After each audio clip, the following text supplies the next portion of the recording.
Alright, so today on the channel we are looking at a Craftsman DLS3500 yard tractor. Just a grass cutter. This thing has a 46-inch mower deck, 2-blade system. It has 6 speeds in reverse. Under the hood we've got a Briggs & Stratton Intech Plus 20 horsepower overhead valve engine, and that is right there. So a 1-lunger. And if you want to look at the model, let me spin this around. Model of the engine.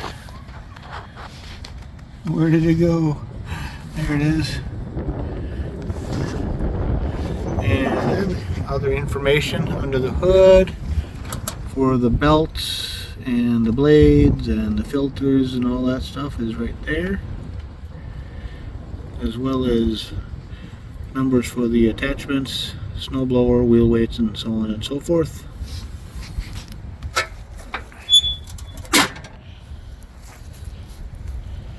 This is a well taken care of,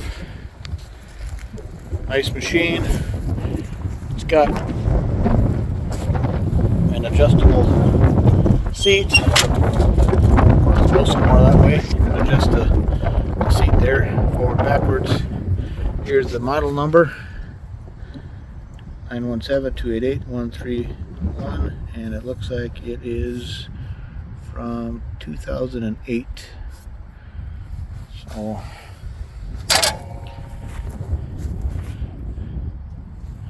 that is the Craftsman DLS 3500 lawn tractor. Thanks for watching.